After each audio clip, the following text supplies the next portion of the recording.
प्रिय बच्चों, आप सभी को गुड मॉर्निंग। आज हम लोग कक्षा 11 रसायन विज्ञान में पढ़ेंगे हाइड्रोजन का रेखीय स्पेक्ट्रम क्या होता है। इसके बारे में हम लोग डिटेल्स में अध्ययन करेंगे। इसको पढ़ने से पहले हम इसके पिछले वाले लेक्चर वीडियो पे ध्यान देते हैं। जैसा कि आप सभी को बताया गया है कि जब किसी व्हाइट लाइट ऐसे मटेरियल पदार्थ को हम गर्म करते थे तो गर्म करने के बाद से एक्साइटेड होकर के एनर्जी निकालता था, और जब इसे प्रिज्म से गुजार कर देखा गया तो इसमें से कुल डॉटेड लाइन दिखाई दिए थे, जिसे हम उत्सर्जन स्पेक्ट्रम नाम दिया गया था। इस प्रकार की जो स्पेक्ट्रम मिला था उसे हम उत्सर्जन स्पेक्ट्रम कहे थे। ध्यान दीजिएगा, हमने एक पदार्थ लिया, उस पदार्थ को हमने गर्म किया।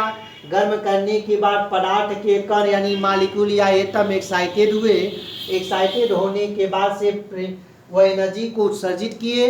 उत्सर्जित करने के बाद जो एनर्जी इमिट हुआ वह प्रिज्म के माध्यम से बाहर निकला और उसे इलेक्ट्रोस्कोपी यानी स्पेक्ट्रोस्कोपिक पर देखा गया तो कुछ ऐसे लाइन दिखाई दिए थे जिसे हम लोग लाइन स्पेक्ट्रम या उत्सर्जन या रेखीय उत्सर्जन नाम दिया गया था।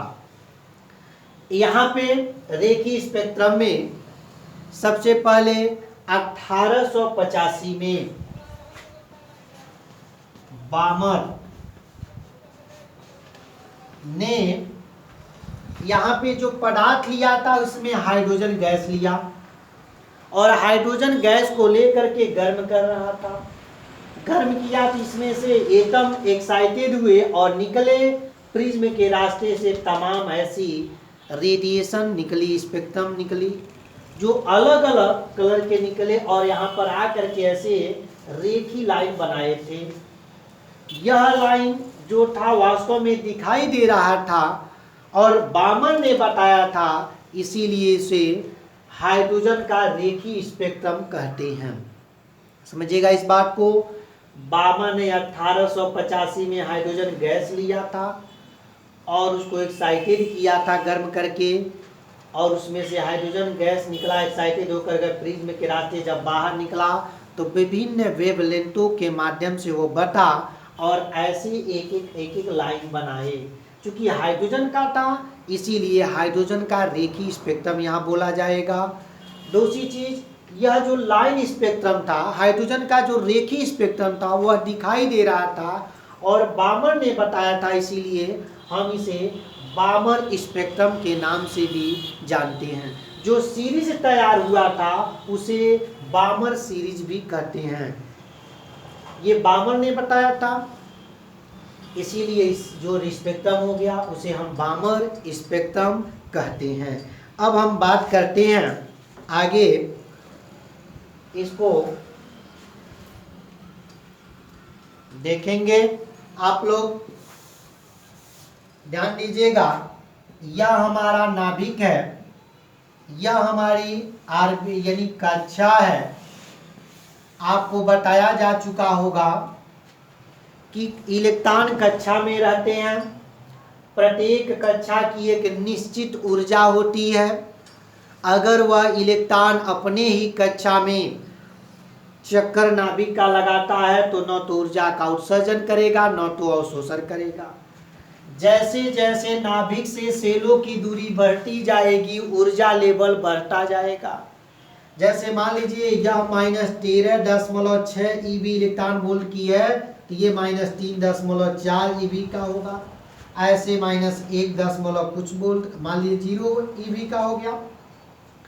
अगर इलेक्ट्रॉन अपने निश्चित कक्षा में है, उसी कक्षा में है, तो न तो ऊर्जा का उत्सर्जन करेगा न तो अवशोषण करेगा। हमने आपको बताया है और आप पढ़े हैं।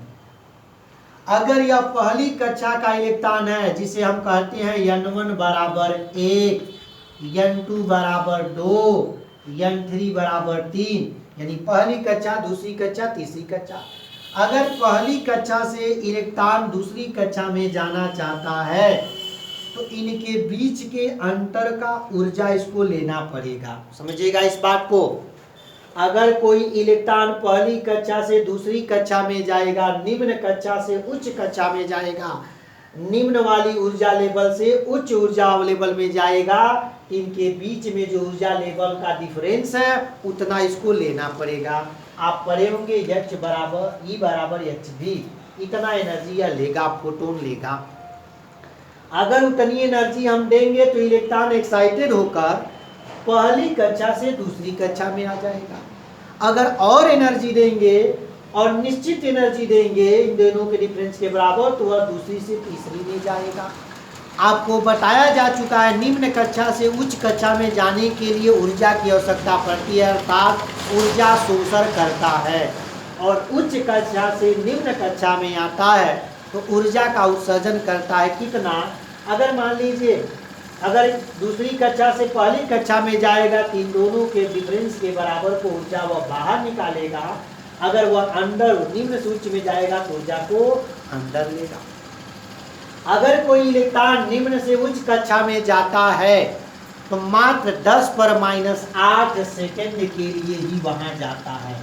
10⁻8 सेकेंड के लिए ही वहां अपनी उच्च कक्षा में जाता है। वहां जाने के बाद इतने सेकेंड बाद पुनः अपनी मूल अवस्था में, मूल कक्षा में वापस आता है। जब वह आएगा तो जितना ऊर्जा लेकर के उच्च कक्षा में गया रहता है उतना ही ऊर्जा दे करके वह अपनी मूल कक्षा में आता है, वही ऊर्जा का उत्सर्जन करता है। और विभिन्न ऊर्जा का उत्सर्जन से उसके वेवलेंथ बनते हैं और विभिन्न वेवलेंथ के माध्यम से हम कहते हैं यह इस कलर का दिखाई देता है। अलग अलग वेवलेंथ से अलग अलग कलर दिखाई देता है।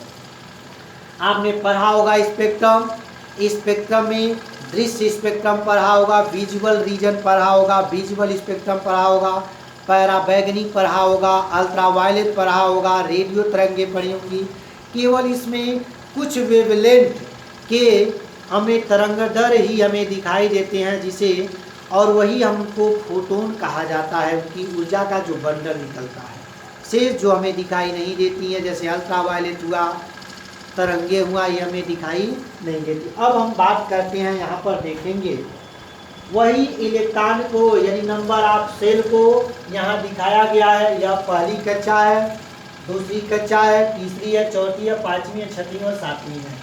जब बामन ने बता दिया कि अगर इनफाइनाइट से भी इलेक्ट्रॉन अगर दूसरी कक्षा में आता है, सातवें से भी दूसरी में आएगा, 6 से भी 2 में आता है, 5 से भी 2 में आता है, 4 से भी 2 में आता है, 3 से भी 2 में आता है, तो जो सीरीज तैयार होगा यह सीरीज बामन सीरीज कहलाता है। समझिएगा इस बात को। अगर कहीं से भी इलेक्ट्रॉन अगर दूसरी कक्षा में आते हैं तो वह जो सीरीज तैयार होगी उसे बाल्मर सीरीज के नाम से जाना जाता है। 19 साइंटिस्टों के नाम से, 19 साइंटिस्ट आविष्कारक के नाम से उनके सीरीज तैयार हो गई। जैसे पहला है लाइमन सीरीज। लाइमन ने बताया था कहीं से भी इलेक्ट्रॉन आए, लेकिन अगर पहली कक्षा में आता है तो जो सीरीज तैयार होगी उसे लाइमन सीरीज कहते हैं। वही है, 7वें से पहले में आए, 6वें से पहले में आए, 5वें से पहले में, 4थे से पहले में, तीसरे से पहले में, दूसरे से पहले में, ये जो सीरीज तैयार हुआ था लाइमन सीरीज हुआ। पासन ने बताया था कहीं से भी तीसरी कक्षा में यानी 4थे से 3, 5वें से 3, 6वें से 3, 7वें से 3 या इनफाइनाइट से 3 में आए।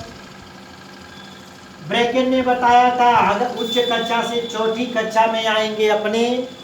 हुंड ने बताया था 5वीं कक्षा में आएंगे। इन सीरीज को हम उन्हीं के नाम से जानते हैं, लाइमन सीरीज, बामन सीरीज, पासन सीरीज, ब्रैकेट सीरीज और फुंड सीरीज के नाम से इसे हम जानते हैं। आगे हम बताएंगे यह जो लाइमन सीरीज है, बामन सीरीज है, इनका एक एक फार्मूला तैयार हुआ था। यानी यह कहीं से इलेक्ट्रॉन आएंगे, लेकिन अगर पहली कक्षा में आता है तो लाइमन सीरीज होगा, दूसरी कक्षा में भी कहीं से आता है दूसरी में आएगा तो यह बामन सीरीज होगा। पासन ने बताया था कि कहीं से भी तीसरी में आएंगे, ब्रैकेट ने बताया था कहीं से भी चौथी में आएंगे और फुंड ने बताया था कि कहीं से भी 5वें में आएंगे। अर्थात N1 बराबर 1 हो जाएगा, N1 बराबर 2 हो जाएगा, इसके लिए n1 बराबर 3 हो जाएगा, इसके लिए n1 बराबर 4 हो जाएगा और फुंड के लिए n1 बराबर 5 हो जाएगा। n1 है क्या, यानी उस कक्षा में आना, यानी कहीं से भी आए उस कक्षा में आते हैं, कहीं से भी आए उस कक्षा में आते हैं, कहीं से भी आए उस कक्षा में आते हैं, यह n1 है।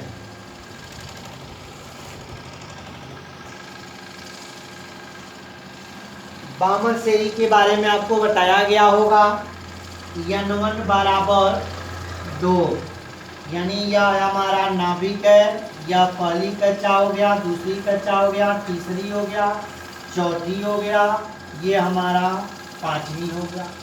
अगर हम इलेक्ट्रॉन 5 से देखिएगा, यह हमारा पहली कक्षा हो गया, यह इसको हम न्यूक्लियस बनाना पड़ेगा, यह न्यूक्लियस हो गया, यह हमारी पहली कक्षा हो गया, यह हमारा दूसरा हो गया, यह 3 हो गया, 4 हो गया, 5 हो गया। तो बामन ने बताया था कि कहीं से भी इलेक्ट्रॉन दूसरी में आता है, यह दूसरी, यानी 5 से 2 में आया, 4 से 2 में आया, 3 से 2 में आया, तो जो सीरीज तैयार हो रहा है, सीरीज बन रहा है, वह बामर सीरीज के नाम से जाना जाएगा। समझिएगा, यह जो स्पेक्ट्रम था यह दिखाई दे रहा था, विजिबल रेंज में था, क्योंकि बामर की जो सीरीज तैयार हुई थी वह सब दिखाई दे रहा था, और यह दिखाई देने के कारण बामर ने फार्मूला तैयार किया था, जिसे भी बार, हम इसको साफ करते हैं, भी बार आपको बताया गया होगा, भी बार को तरंग नंबर, वेव नंबर के नाम से जानते हैं, भी बार को 1/1 के नाम से भी जानते हैं।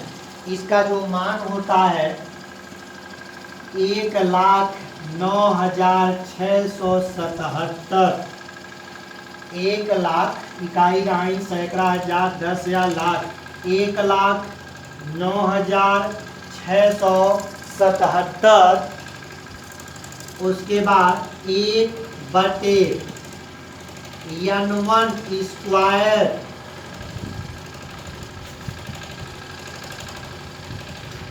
तो n1 square minus 1/n2 square, इसका जो मात्रक होता है सेमी इनवर्स होता है। क्योंकि हम जानते हैं बार्बर सीरीज में आपको बताया गया है n1 का मान 2 होता है, तो यहाँ पर हटा करके आप लिख सकते हैं 2 का स्क्वायर। देखिएगा 2 है, चूंकि कहीं से भी इलेक्ट्रॉन 2 में आते हैं, तो इसीलिए n1 का मान कितना है, 2 है। तो यहाँ हो गया, इसको हटा दीजिए क्योंकि अब n है ही नहीं, तो ये हो गया। अब बार्मर सीरीज का जो फार्मूला होता है 1,09,677 1/n2 square minus 1/n2 square, यहाँ 2 स्क्वायर है, ये फार्मूला होता है। बाद में अन्य वैज्ञानिक आए, बार्मर ने केवल बार्मर सीरीज तैयार किया था जो दिखाई दे रहा था, अन्य साइंटिस्ट आए तो वह भी अपना अलग अलग सीरीज तैयार हुआ, अलग अलग सीरीज तैयार किए, बहुत सी सीरीज नहीं दिखाई दिया था, केवल बार्मर सीरीज दिखाई दिया था। लाइमन आए, ब्रैकेट आए, हुंडे आए, पासन आए, ये अपने अपने सीरीज तैयार किए थे। तो एक अन्य फार्मूला से हम इसको जानते हैं, इसके लिए होता है भी बार बराबर 1/λ बराबर 1,09,677। चूंकि ये तो बार्मर के लिए था। अब अगला जो फार्मूला तैयार हुआ इसको हम लिखते हैं 1/n1 का स्क्वायर माइनस 1/n2 का स्क्वायर, ये हो जाएगा सेमी इनवर्स हो जाएगा। अगर लाइमन सीरीज निकाल लेते हैं तो n1 का मान यहाँ पर 1 होगा, बार्मर निकालते हैं तो n1 का मान 2 होगा। इसी तरह से हमने आपको बताया पाचन के लिए निकालेंगे 3 होगा, ब्रैकेट के लिए निकालेंगे 4 होगा, और हुंड के लिए निकालेंगे तो n1 का मान 5 होगा। आपको बताया गया होगा यल के लिए, लाइमन के लिए, बार्मर के लिए, पाचन के लिए, ब्रैकेट के लिए और फुंड के लिए। यहाँ पर n1 का मान 1, n1 का मान 2, n1 का मान 3, n1 का मान 4, n1 का मान 5 आप यहाँ रखते चले जाएंगे। अब n2 का मान क्या होगा? n2 बराबर लिख लीजिए n1 प्लस 1, दूसरा n1 plus 2, n1 plus 3, n1 plus 4, ऐसे बनते हुए हमारे चले जाएंगे। आगे ध्यान दीजिएगा, यहाँ पे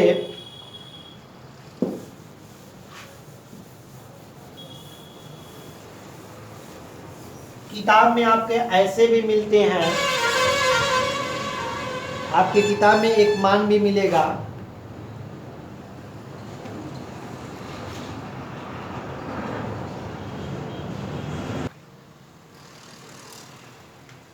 बनता है फार्मूला V बार बराबर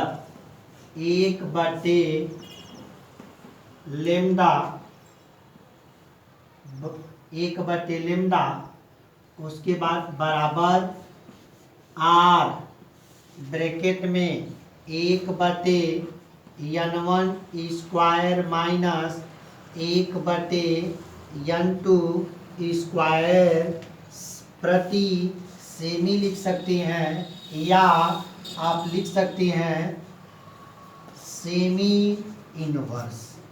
अब यहाँ पे R क्या है? R को हम रीडवर्ग कांस्टेंट कहते हैं, ध्यान रखिएगा। R मीन्स रीडवर्ग स्थिरांक, रीडवर्ग स्थिरांक है। और R का जो मान होता है, एक जो अभी बताए हैं सेमी इनवर्स होता है। n1 का मान देखिएगा, ये श्रेणी के नाम से बताया जा चुका होगा। n2 का मान यानी हमेशा n2 ग्रेटर देन n1, हमेशा n2 का मान जो होगा n1 से अधिक होगा, ये भी बताया जा चुका होगा। इस तरह से आज हमारा हाइड्रोजन का रेखीय स्पेक्ट्रम का जो टॉपिक था समाप्त हुआ। तब तक के लिए धन्यवाद।